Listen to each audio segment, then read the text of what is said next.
को इंग्लिश में कहा जाता है ब्लड। ब्लड क्या होता है? मोस्ट इंपॉर्टेंट टॉपिक है हमारे शरीर में। आप जानते ही हैं कि ब्लड फ्लो करता है तभी हम जीवित रहते हैं। ब्लड का लगातार सर्कुलेशन हमारे बॉडी के अंतर्गत जो है चलता रहता है। और ये जो ब्लड का टॉपिक है इसको सामान्यतः हम सर्कुलेटरी सिस्टम के अंतर्गत पढ़ते हैं। सर्कुलेटरी सिस्टम का मतलब होता है परिसंचरण तंत्र। रक्त, हिंदी में रक्त कहते हैं ब्लड, और इसका और भी नाम होता है, आप लहू भी कह सकते हैं उर्दू शब्द में। लहू भी कहते हैं, खून भी कहते हैं, रक्त भी कहते हैं, रुधिर भी कहते हैं, और इंग्लिश में ब्लड भी कहा जाता है। ब्लड का स्टडी जो होता है यानी रक्त के बारे में अध्ययन करना, रक्त की पढ़ाई करना, इसको सेरोलॉजी या हेमेटोलॉजी के अंतर्गत रखा जाता है। सेरोलॉजी या हेमेटोलॉजी कहा जाता है ब्लड का अध्ययन, रक्त का अध्ययन करना, ये सेरोलॉजी या हेमेटोलॉजी कहलाता है। यानी अगर आप ब्लड के बारे में स्टडी करेंगे, पढ़ेंगे, तो वो एक विज्ञान की अलग शाखा हो जाएगी जिसको हम सेरोलॉजी या हेमेटोलॉजी कहते हैं। अगला, रक्त के बारे में अगर देखा जाए तो सबसे पहले ब्लड ग्रुप का अगर देखा जाए तो ब्लड ग्रुप की जो खोज करता है ये कार्ल लैंडस्टीनर है। ब्लड ग्रुप की खोजकर्ता कार्ल लैंडस्टीनर, उन्होंने सबसे पहले बताया था। और उसके साथ साथ वीनर नाम के एक वैज्ञानिक थे, उन्होंने भी काफी योगदान दिया था। लेकिन मोस्टली आप जो है कार्ल लैंडस्टीनर के बारे में ही जानते हैं कि ब्लड ग्रुप के जो खोजकर्ता है वो कार्ल लैंडस्टीनर को ही माना जाता है। इनके साथ साथ वीनर नाम के वैज्ञानिक ने भी बताया था कि क्या क्या इसमें होता है। ब्लड ग्रुप बताया था, A B O करके बताया था। ये सारी चीजें आपको अगली बार में देखने को मिलेगा। फिलहाल आगे देखिए, रक्त क्या होता है। सबसे पहला बात कि रक्त एक प्राकृतिक कोलाइड है। प्राकृतिक कोलाइड का मतलब क्या होता है? कोलाइड एक इंपॉर्टेंट टॉपिक। कोलाइड का मतलब ये होता है कि जो ना पूरी तरीके से सॉलिड हो ना पूरी तरीके से लिक्विड हो, उसको हम यानी सेमी सॉलिड बोल सकते हैं। इसी को कोलाइड कहा जाता है। जैसे आप दही ले लीजिए, दही को आप किसी जो है छल कपड़ा लेकर के अगर छानते हैं तो आप देखते हैं कि कुछ पार्ट उसका नीचे चला जाता है जबकि कुछ पार्ट ऊपर रह जाता है। तो ये सेमी सॉलिड के कैटेगरी में आते हैं, जिसमें कुछ पूरी तरीके से जिसको आप छान ना सके वो सेमी सॉलिड के कैटेगरी में आएंगे। ब्लड के बारे में भी आप जानते हो कि ब्लड अगर कहीं खून बहने लगता है, खून कट जाता है, तो आप देखो कुछ समय के बाद वहां जम जाएगा तो कुछ एक्स्ट्रा चीजें कुछ सॉलिड जैसी आ जाती हैं। मतलब वो फ्लो भी करता है, साथ साथ रुकता भी चलता है। यानी रक्त एक प्राकृतिक कोलाइड है। रक्त एक प्राकृतिक कोलाइड है। कोलाइड का मतलब क्या होता है कि जो सेमी सॉलिड हो। सेमी सॉलिड माने आधा सॉलिड कह सकते हो, अर्ध ठोस कह सकते हैं आप, जो लिक्विड भी है और अर्ध ठोस भी है। और जो ये रक्त होता है या एक संयोजी ऊतक है। संयोजी ऊतक इंग्लिश में कहा जाता है कनेक्टिंग टिश्यूज। कनेक्टिंग टिश्यूज क्यों होता है? क्योंकि भाई ये हमारे पूरे बॉडी को एक दूसरे से कनेक्ट करके रखता है। ब्लड लगातार हमारी बॉडी में पूरी तरीके से फ्लो करता रहता है। ब्लड क्या किया? ये ब्लड वही खून पता चला प्रति सेकंड 1 सेकंड में यहाँ आया, मस्तिष्क में गया, तो कुछ सेकंड के बाद वो पैर में चला गया, कुछ सेकंड के बाद वो हाथ में गया। मतलब ये जो ब्लड होता है लगातार सर्कुलेट करते करते ये क्या करता है? हमारे पूरे बॉडी को एक दूसरे से कनेक्ट करके रखता है, जोड़ करके रखता है। इसीलिए हम रक्त को संयोजी ऊतक भी कहते हैं। रक्त एक संयोजी ऊतक है जो जोड़ करके रखता है पूरे बॉडी को। रक्त का जो पीएच मान होता है 7.4 होता है।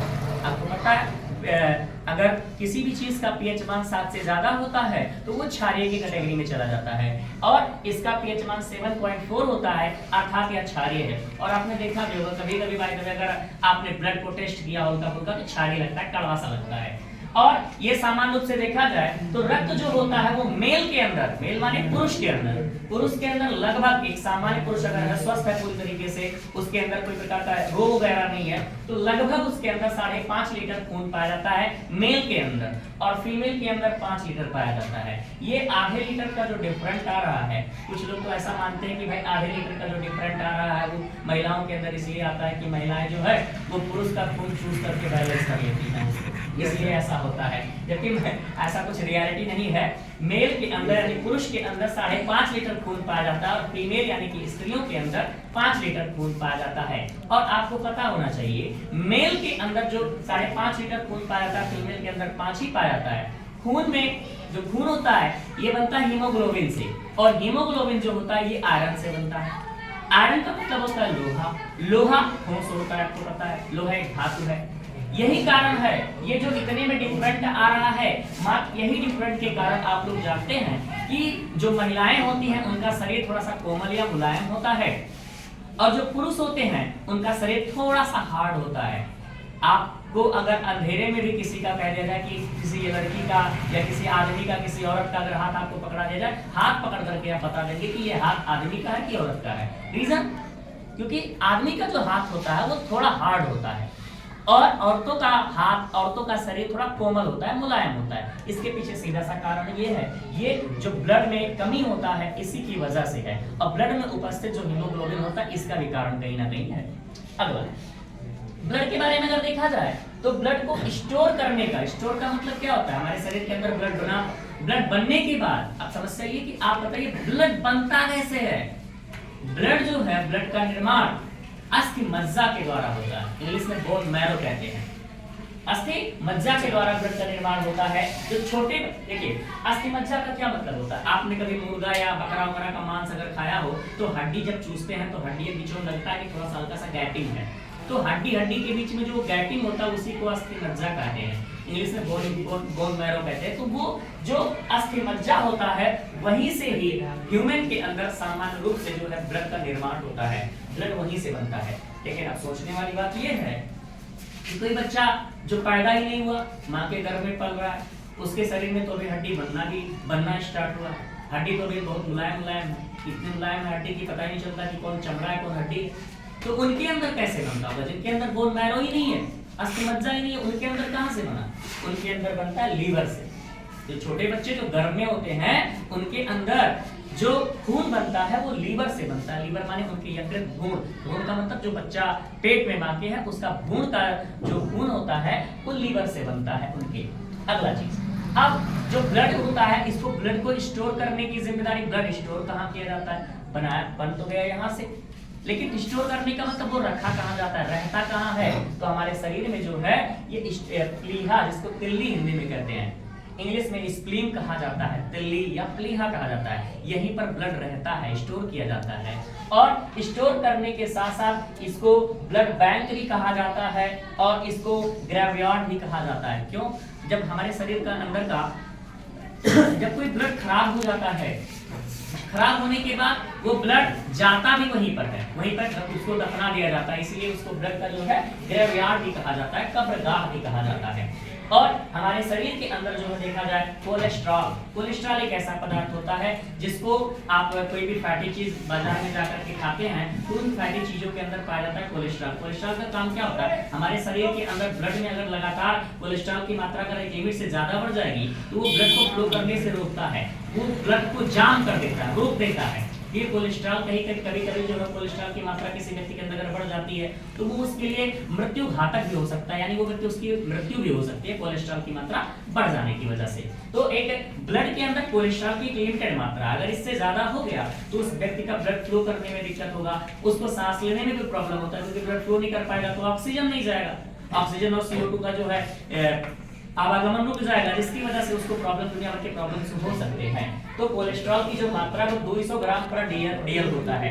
DL का मतलब क्या है, सामान्य रूप से आप जानते होंगे, देखे होंगे कभी पैथोलॉजी सेंटर में अगर आप जाएं तो पैथोलॉजी सेंटर में जो पैथोलॉजी वाले होते हैं वो ब्लड की मात्रा को DL में नापते हैं। DL का मतलब होता है डेसीलीटर, DL का मतलब डेसीलीटर होता है, तो वो 200 ग्राम पर DL होता है, यानी कि एक DL के अंदर जो है 200 ग्राम की मात्रा लगभग ब्लड पाई जाती है, जो कोलेस्ट्रॉल की मात्रा पाई जानी चाहिए। इससे अगर ज्यादा होता है तो फिर समझ जाइए कि आदमी को सांस लेने से संबंधित प्रॉब्लम्स हो सकते हैं, उसको ब्लड में सर्कुलेशन में प्रॉब्लम आता है, उसका सांस वास फूलने लगता है, तो वो कहीं ना ब्लड संबंधित रोग उसके अंदर हो ही जाता है। हीमोग्लोबिन की अगर मात्रा किया जाए तो हीमोग्लोबिन देख लीजिए भाई, हीमोग्लोबिन से ही आयरन बनता है, हीमोग्लोबिन से ही आयरन बनता है। और हीमोग्लोबिन आपको जो पढ़ाएंगे आगे प्रकार के बारे में तो वहाँ आपको समझ में आएगा कि जो RBC होता है, रेड ब्लड कॉर्पस्कल्स, वो RBC Fe से बनता है, यानी कि आयरन से बनता है या हीमोग्लोबिन से बनता है। और ये हीमोग्लोबिन की मात्रा जहाँ पे आपने देखा कि ये मेल के अंदर खून की जो मात्रा है 5.5 लीटर पाई जा रही है, जबकि फीमेल के अंदर 5 लीटर पाई जाती है, आधे लीटर का लगभग डिफरेंट आता है। तो वैसे यहाँ भी होता है हीमोग्लोबिन की मात्रा में भी, हीमोग्लोबिन जो मेल के अंदर होता है वो 14 ग्राम पर DL होता है और फीमेल के अंदर जो होता है लगभग 13 ग्राम पर DL होता है। यानी यहाँ भी आप देख रहे हैं कि लगभग 1 ग्राम पर DL का डिफरेंट निकल करके आ रहा है। ये 1 ग्राम पर DL का जो डिफरेंट निकल करके आता है, इसी की वजह से ही जो ह्यूमन मतलब जो आदमी होते हैं उनका शरीर थोड़ा सा हार्ड होता है, औरतों का शरीर थोड़ा कोमल होता है, मुलायम होता है। अगला चीज, अब आपको समझना है ब्लड के कार्य क्या क्या है। ब्लड के कार्य क्या है? ब्लड के वैसे तो बहुत सारे कार्य हैं। ब्लड का कार्य क्या होता है? सबसे पहले टेम्परेचर का कंट्रोलिंग करना, ताप का नियंत्रण करना। ताप नियंत्रण करने का क्या मतलब होता है? आप देखेंगे कि कभी भी आप अपना हाथ ऐसे लगातार अगर घुमाते जाए, रगड़ते जाए और रगड़ते जाए, उसके बाद अगर आप छोड़े तो पाएंगे कि आपका हाथ जो है गर्म हो गया। गर्म क्यों हो गया भाई? क्योंकि आपने ब्लड को सर्कुलेट करना तेजी से कर दिया। तो जब ब्लड लगातार सर्कुलेट होता है तो इससे क्या होता है, हमारे जो शरीर होता है वो लगातार गर्म रहता है। ब्लड जब तक फ्लो करता है उसी की वजह से ही हमारे शरीर में जो है हमारा शरीर गर्म रहता है। जब ब्लड सर्कुलेशन रुक जाता है तो हमारा शरीर ठंडा पड़ जाता है। आदमी के मरने के बाद आप देखेंगे कि आदमी का जो शरीर है वो ठंडा पड़ जाता है। रीजन यही है कि ब्लड अगर लगातार सर्कुलेट करेगा तो लगातार सर्कुलेट करने की वजह से जो है आदमी का जो शरीर होता है वो गर्म रहता है। ठीक, यानी कि हमारे शरीर का टेम्परेचर को नियंत्रण करना ब्लड का काम होता है। दूसरा चीज, पोषक पदार्थों का परिवहन। पोषक पदार्थों का परिवहन का मतलब ये है कि आप कोई चीज खाए, खाने के बाद आपके शरीर के अंदर जो भी पोषक पदार्थ है, जैसे आप मान लिए विटामिन हो गया, आप कार्बोहाइड्रेट हो गया, प्रोटीन हो गया, जितने भी पोषक पदार्थ हमारे ब्लड के अंदर घुमा करते हैं वो सबके सब ब्लड लेकर के पूरे शरीर में घुमा करता है। अब ब्लड लेकर के जब पूरे शरीर में लगातार घूमेगा तो घूमते समय क्या होता है, जो शरीर के अन्य पार्टिसिपेंट्स होते हैं, शरीर के जो अन्य भाग होते हैं वो वहां से क्या करते हैं, उस चीजों को निकाल करके ले लेते हैं। इसका मतलब ब्लड जो होता है, जितने भी पोषक पदार्थ हैं, सभी पोषक पदार्थों का परिवहन, ट्रांसपोर्टेशन जो होता है वो ब्लड ही करता है, लेकर के ढोने का काम करता है। जितने भी पोषक पदार्थ लेकर के ढोएगा, शरीर के अन्य भाग जो है उसको वहां से निकाल करके अपने लिए यूजफुल बना लेते हैं।